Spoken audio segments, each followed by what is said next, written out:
ladies and gentlemen, and today for something completely different. So we put out a bit of a request on our Facebook and our Instagram recently to ask you guys and girls if you have any specific questions that you'd like answering.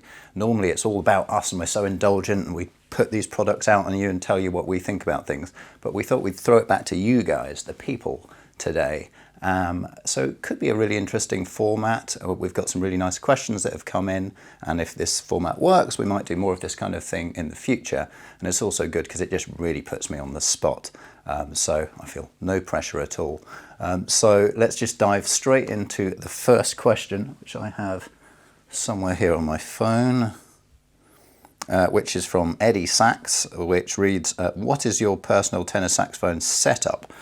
Okay, so for starters, I'm prepared with this one. I have my tenor sax to my left here, which you may have seen in quite a few videos over the recent years. I mean, I've had this for, I don't know, 8 or 9 years now. So this is the Andy Shepherd Autograph Series tenor, an absolute beauty of a sax. I did a review with it many years ago when I just started up with this instrument, where I was just raving about it, and I've just not really changed my opinion at all over the years. I've just kind of grown into it. It just feels like an old glove when I play this sax. I absolutely love it. The action feels superb. I love the look of it. Many people who see this instrument straight away just think it's a vintage instrument because it has that whole look to it, but it's just the way the unlacquered finish ages.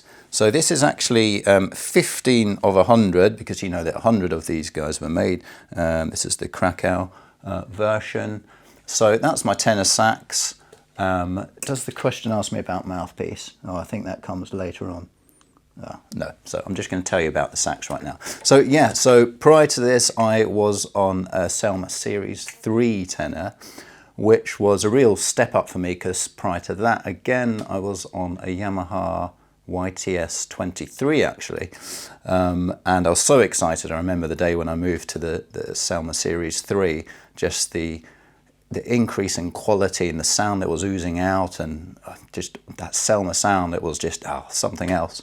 And for many years I played on a Selma Series 3, and it really worked for me in the kind of P-funk idiom that I was playing at the time. I was playing a lot of loud funk-based stuff with some slightly more blaring mouthpieces. I had a Guardala at the time, and that setup was great for what I was doing at the time. But it's amazing how we sort of evolve as musicians, and how our kind of musical tastes just gradually evolve and change according to what's going on in our life, I suppose, and the kind of musical experiences that we're going through at the time. And for me, after about maybe 5, 6, 7 years or so, I just wasn't so into that slightly sharper, more focused sound that I was getting from the Series 3, and I wanted something a bit more broad and expansive. And I just remember picking this up in the shop one day after hours, playing a middle D, and just loving the sort of expansive spread tone that I just got from that single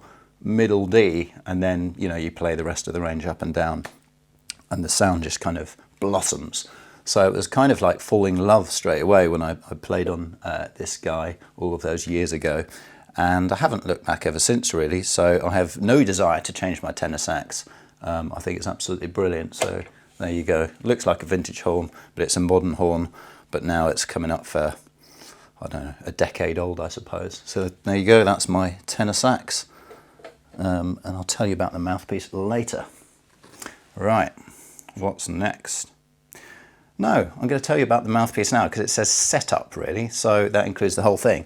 Phone on the floor, let's start again. Right, so I've told you about the horn. This is an Alexander Superior mouthpiece, and quite a recent acquisition for me. We've had these in the store for under a year now, I suppose. And again, I did a rave video review on these mouthpieces. It was such a revelation to me when these mouthpieces came in terms of what they offer, with just the wonderful fat jazz bass sound, as well as a certain amount of kind of bite and center to the sound. So it's a really lovely blend of tonalities. And I find them also really useful for doing videos on, actually, because it just gives such a nice sort of broad neutral sound. It's not particularly colored, it's not too bright, You've got that sort of natural fatness there, and it works across the whole range, so it tends to show off the kind of bottom range of instruments very well, where there's a nice kind of natural fatness, and the sound just stays nice and clean at the top end of things. But it's still quite a new mouthpiece for me. Funnily enough, in this last year, obviously we've got coronavirus going on right now, and the opportunity to gig is, well, as far as I'm concerned, non-existent right now. So I've not really had much sort of gigging opportunity with this mouthpiece. So I should say that I also own, and for many years I've had a retro revival, well, not many years, a few years, a retro revival Super D New York mouthpiece, which has been, I suppose, far more appropriate for the kind of gigging that I do, which is largely kind of pop, kind of funk based, a lot of function stuff, big band stuff, and I need the sound to kind of cut through. But as ever, all of us sax players never just want to have a sound that cuts and there's nothing underneath it. You need to have some body and soul in the sound, right? And for me, that's what the Retro Revival does. I played it on a video last week whereby I was reminded of the quality of that mouthpiece. And even though I've been using this one a fair bit recently, as I say, I was reminded the beautiful qualities in the retro sound and why it works more in that kind of pop context, because you've still got that weight of sound there, but at the same time, it's got a certain cut that just comes through when you're playing against fairly loud amplified instruments. And also the retro just works beautifully with this horn as well. So that is still my kind of gigging setup. But this Alexander has come into the mix of late just because when I play it unaccompanied, it's such a nice warm sound. And I think this is me sort of going off at a bit of a tangent now, I think sax players sometimes have this conundrum whereby we try out mouthpieces and we love the sound of the mouthpiece because just the sound of us playing unaccompanied is wonderful and ticks all the boxes and we think we've just hit the perfect sound. But then quite often you can take it to the gigging situation and all those kind of middle layers in the sound can just get absorbed by the other instruments. Those frequencies are already being, utilized by guitars. Drums can cut away some of those nice warm vibes that we naturally get in our mouthpiece setup. So that can be a problem sometimes. You think you've got the perfect sound and then it all sort of disappears and you just hear this sort of thinness on the top. And then you realize actually you're possibly better going for a slightly brighter mouthpiece with a bit more poke. And it actually has more presence and sounds better often than the kind of fatter sounding mouthpieces. So that's still going to be a little bit of a test for this mouthpiece in those louder setups. But from the point of view of just playing kind of unaccompanied and just testing horns out and demonstrating their sort of true potential, I think it sounds great. And it's certainly a jazz-based mouthpiece. It's going to sound brilliant in jazz quartet kind of setups where you're much more exposed and you want to hear those nuances in the sound. So yeah, I know I've harped on about the mouthpiece a lot, but it's such an important question, having our setup such that we're really comfortable with it, producing the right kind of sound that truly represents us. So that's the mouthpiece. There's a Silverstein Lig on here, which is just a high quality Lig that does the business. I happen to have an American cut signature reed on here just because that's just what I've been testing over the last week. Actually, I'm just trying to get more into that reed. But normally speaking, I would play a Jazz Select reed. I have played those for years, and for me that is the sort of perfect balance of colours and response. So there we go, long-winded answer on tenor setup. Hopefully I can shorten some of these answers now. So let's see, on to the next question. Do you like vintage or modern horns better? From Jesse Goodlin. Okay, interesting one. Well, I've never owned a vintage horn. That's the first thing I should say. I've just explained to you my kind of history on the tenor sax. And I suppose I'm in this really fortunate position of working in this wonderful store where I have access to all of the current modern saxophones on the market. So it sort of feels natural that I would incline towards playing on a modern horn. But when I have had the opportunity to play on a vintage horn, it's only really specific ones that do it for me. So I'm talking the Mark VI, I suppose that's the obvious answer that you were waiting for, and occasionally a super balanced action. And my opportunities really have been few and far between. I remember trying, I think it was Doug Webb's Mark VI at NAMM a couple of years back. And I just thought that was an absolutely wonderful horn. I didn't bring my own horn with me, so I always needed to poach a horn just for the sake of trying mouthpieces at that show. And I just remember thinking, wow, this is absolutely perfect. It felt so good under the fingers, and it was such a beautiful centered sound. But I didn't have my own instrument with me to compare it against. So yeah, so I can't really kind of comment further except to say that was a beautiful Mark VI. But at the same time, I have tried, you know, really average Mark VIs when they've come into the store, and I just get, you know, 5 minutes on it, 10 minutes on it or so. I remember I think I tried one of Michael Brecker's old Mark VIs that, who did it go to? I think it went to Andy Snitzer and then got sold to someone else. Don't quote me on that, but yeah, I had just a few minutes with that, and again, another great instrument. But when I've tried other older vintage instruments such as the likes of Martins, you know, when the fingering starts getting a little bit squeaky and in odd positions, I just can't really contend with those instruments. I just find them so awkward. And of course, this is my own personal opinion. I've just been used to modern ergonomics, and you know, and all of that does for me. And I'm sure that those players who've played on old Martins and the like, they're used to that, and they find modern horns equally as difficult. But modern horns are, you know, designed with the idea that the ergonomics are an evolution and improved on old ergonomics. So really, I think if you sort of spent several weeks on one and several weeks on another in terms of ergonomics, the modern horn should come out on top. But in terms of the sound, I mean, that's the big subject that people are really implying when they're talking about, do you prefer vintage instruments because of the tone? Because you know, certain modern horns have a bit of a bad rep when it comes to the tone compared to vintage instruments. But that, again, is a sweeping generalisation. Yes, a classic Mark VI, as I've mentioned, can sound absolutely brilliant. But at the same time, you can have some naff-sounding older vintage instruments that just don't project. The intonation can be off, certain notes can be foggy, it's not an even scale. So overall, I'd say I'm in the camp of the modern horn. So that's my answer on that one. Let's move on to question 3, I think. Hi, Jim Cheek. What inspired you to pick up the saxophone? From, well, it was an email address there, so I'm not sure of your name there. Chuck? Okay, well, thanks for that question. I grew up in Scotland where there was a really good peripatetic music system, and it was first year in my high school when I was given the choice of playing a wind instrument.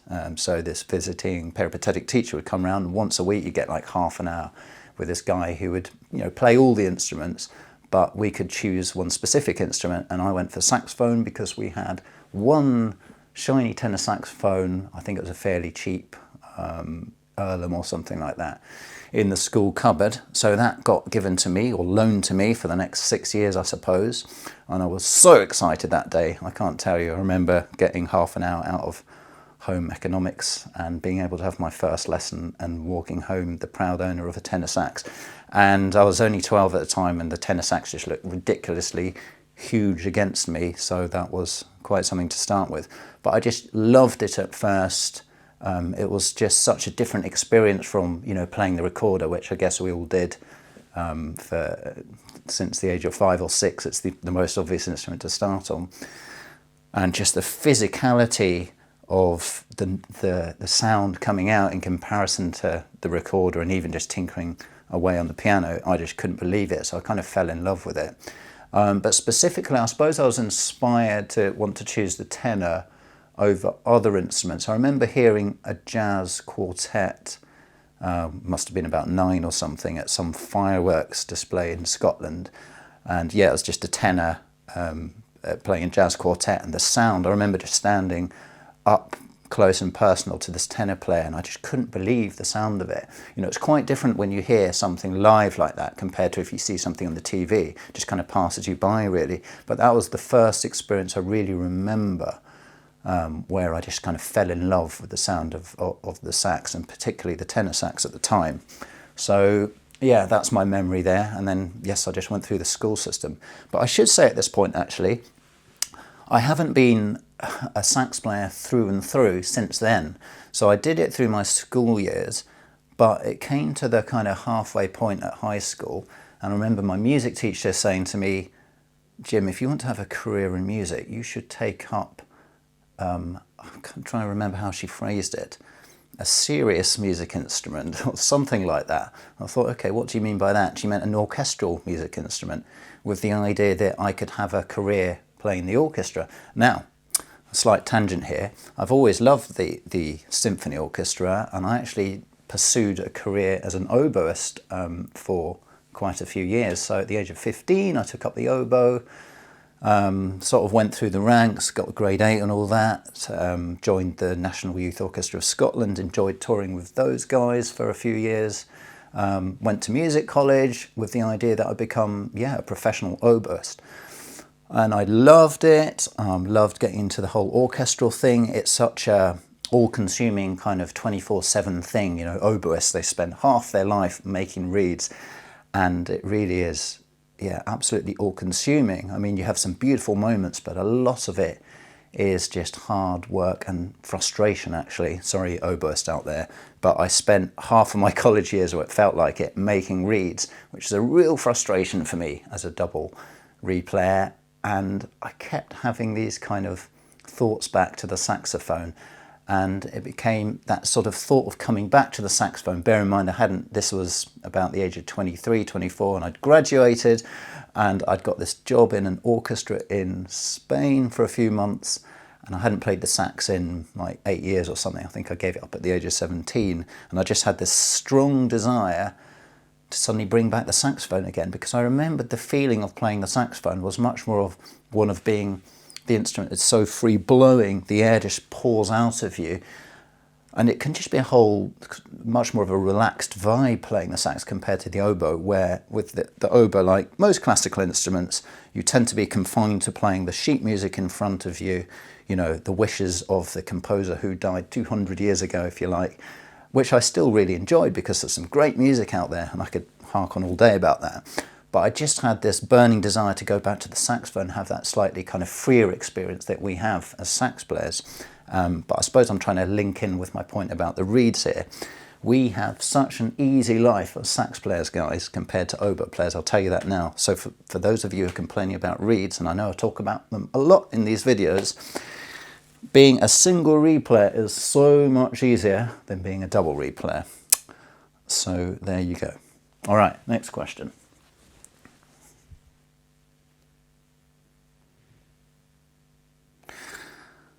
Okay, how did the Garage Orchestra come about? Are there any plans for any more in the future? From Jay Shipham. Okay, so thanks for spotting I was doing the House and Garage Orchestra. It was a lot of fun whilst it lasted. It must have been a couple of years ago. I was doing it for a year and a half or so, and we did a nice tour throughout the UK, culminating in a gig in Coco in London, which was great, and mixed with some nice artists like Kelly LaRocque and Shola Amar. But it all went a little bit sour at the end, actually, as far as I was concerned, and some of the Brighton musicians, because the story there was I was recruited into the orchestra by the MD, who's a great Brighton drummer called Martin Deering, and actually the core of the band was just Brighton-based musicians, lots of guys that I play with sort of on a semi-regular basis anyway, because that's my sort of music scene, as it were. And it was going great, had this nice tour and everything, but the kind of band ran into various financial difficulties, and to cut a long, slightly sour story short, they ended up kind of subcontracting out all of the band contracts to these guys in London. So they got a whole bunch of London musos to carry on and take over from our position, and all for a lower fee. It came down to money, basically. We were doing a good job, so there wasn't much loyalty there. But I did enjoy it whilst it lasted. I was very honoured to be selected to do the brass arrangements. I arranged for sax and trumpet and occasionally trombone as well, which is a part of what I also do. You know, I really like doing arrangements. You might have heard some of the arrangements we do on our YouTube channel where we do pop covers. I'm always keen to get on the keyboard and kind of rearrange those covers and sometimes add in my own slightly varied chord sequences and what have you. So yeah, things like the House and Garage Orchestra just gave me an opportunity to do something a little bit different, you know, write for a brass section and then gig it out and about. And yeah, the experience of touring was great. You know, it's quite a different thing when you're touring and playing in big venues with in-ears and you're not sort of relying on the sound of monitors, but it's all coming in straight into your ears. I find it an odd experience, not ideal. I much prefer the smaller sort of more natural sound you just get from a saxophone in a room, but nonetheless it's still a good experience.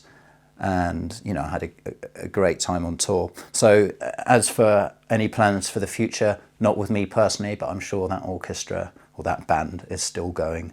I hear they did Wembley Arena last year and what have you, but I didn't follow that, so who knows what they're doing next. Right, moving on.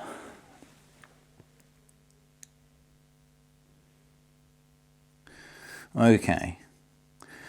Do you have any advice for someone looking to buy a saxophone or upgrade to a new one but are unable to go into a shop and play test any first? From David McCormick. Okay, great question. Yeah, so this is the kind of basic fodder of questions that we get asked every day here in the store, sax.co. And it's a very good question, and it must be the case for so many of you out there where you're in this position, particularly this year, which has been, you know, just awful in terms of having access to the store and being able to play test things freely. Of course, I should add, you can do that in our London store right now, which is slightly limiting the number of instruments you can try. But as much as possible, that's where we're trying to make up for that experience that you would normally have where you might have a whole array of instruments and you're spending all day trying stuff. That's why we're trying to put out this video content to really give you the answers that you're looking for. So let me try and give you the answer you're looking for. If you're a complete beginner, I would say the first thing that you need to avoid is just buying an instrument privately where you have no idea who the original source is, what the instrument is, how it's supposed to perform. Because that's the point. As a complete beginner, you just don't know how a saxophone is supposed to work. You don't know whether it's you or the instrument. Okay, you can get some advice from a teacher or, you know, someone qualified, but you're much better off going to a store like us and knowing that that instrument is guaranteed. You know, whether it's a £300 Chinese instrument or a very expensive pro instrument, you can always relax knowing you've got that guarantee, and if something goes wrong, it gets sorted out. So that's the first thing. But then it comes down to budget, really, to be honest with you. Most people who are starting out, you know, you tend to consider a student instrument, and that kind of student range can last anything, can price anything from £300 to £900 or so. So I'm thinking of, you know, our own Sakusu range at the entry-level side of things, through to Trevor James, very good for that middle ground. They've got a great instrument called the Horn, and then just above that, an instrument called the Classic. And that's really good, reliable, solid territory there.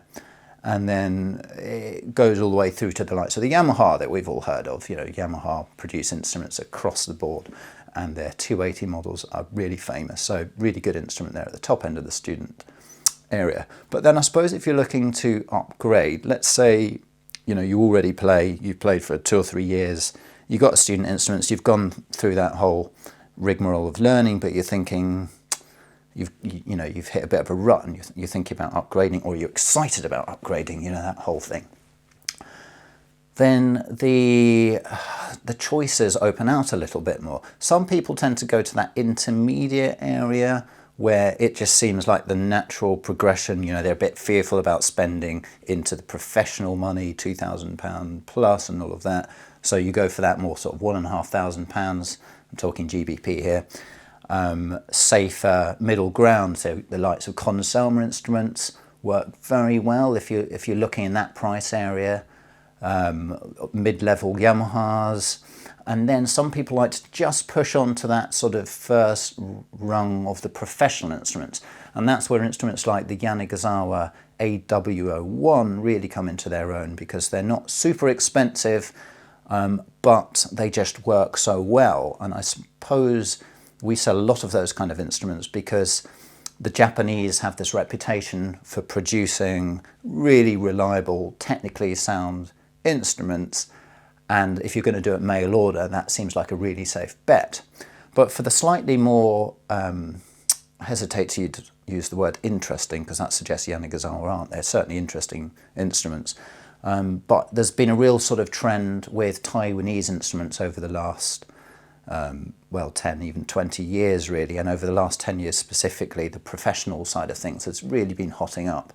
So we're talking Trevor James, Signature Custom Instruments, the P. Moriarts, very good, the Eastmans, the Cannonball. Yeah, there's a lot of really reputable brands out there, and they're producing professional instruments that aren't at a sort of bank-breaking level, such as, perhaps the top Selmas, for example, or top-end Ramponis. And so some people may choose to move to these for slightly more interesting choices, particularly some of the more interesting finishes that have come out in recent years, like the unlacquered finishes, the vintified style finishes.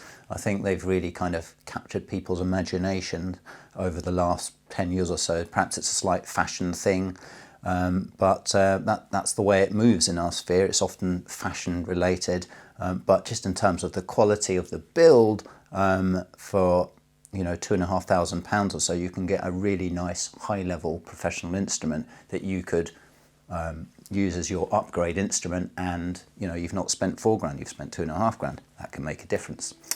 So there we are.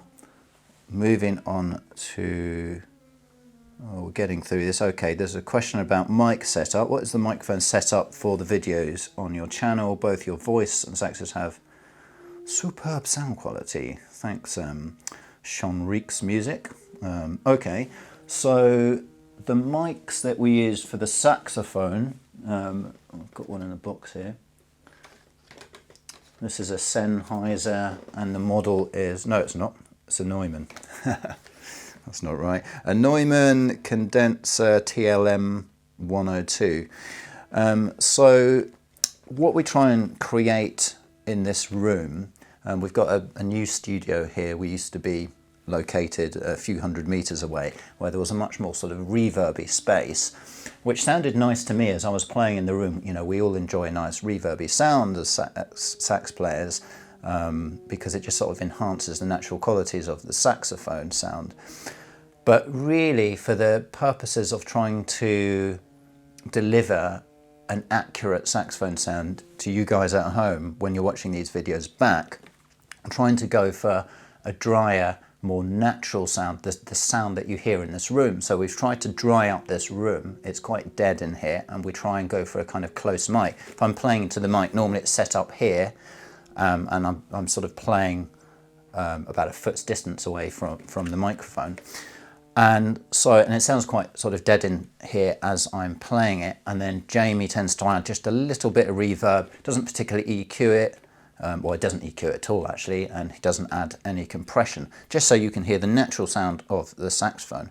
But yeah, I mean, this is a good quality mic. It's got a nice flat response, and I think it just delivers a good natural representation of the saxophone sound.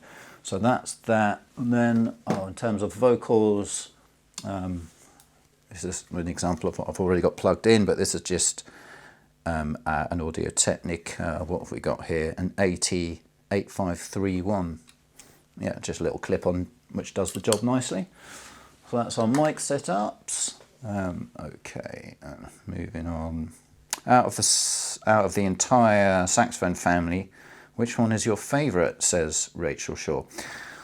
Well, tenor really, to be honest with you. I mean, I take great pleasure in producing videos showing you all the weird and wonderful and wacky things that come into here, such as straight Sakusu tenors and altos, bass saxes, contrabasses and all the rest of it. I think I'm going to do a video on a soprillo at some point in the coming months, which is going to be a challenge. But when it comes down to it, I just prefer the sort of the heart and the soul that I get from the tenor sax. I mean, I love the alto as well, but as I mentioned earlier, tenor sax was my first love. So, and I just feel it can do it all. You know, you've got that natural depth in the sound and the range, particularly with the altissimo, which is slightly easier on the tenor compared to the higher instruments like the alto. You just get this nice extended range, and the altissimo can sound so full and wonderful in the tenor. So it allows you to play, you know, in pop jazz settings. Your sound comes across nice and clearly, and then naturally just have that depth in the sound. So for me, it would have to be the tenor sax as my answer to that one, and I think that completes the voting. There we go. So, okay, I don't know how long I've been talking for. I feel like I've been rambling on for hours. So perhaps if we do this again, I'll try and ramble less. But it's just what happens, you know, my brain starts wandering off in one direction, and I suddenly seem to be answering 10 questions at once. So, yeah, I obviously need to work on that. But hopefully you guys have got something useful out of this today. I've certainly enjoyed talking to the camera, and I shall look forward to your comments, which I'm sure will come in their floods after this one. And again, I really thank you guys for subscribing to our channel. If you haven't done already and you like this content, please do so. Give us a thumbs up. We really appreciate your viewership. And we're trying to knock out as many videos as we can in these dark times. We're trying to put out at least one video a week, if not two, sometimes three. So keep your support going, guys and gals, and I shall catch you on the next one.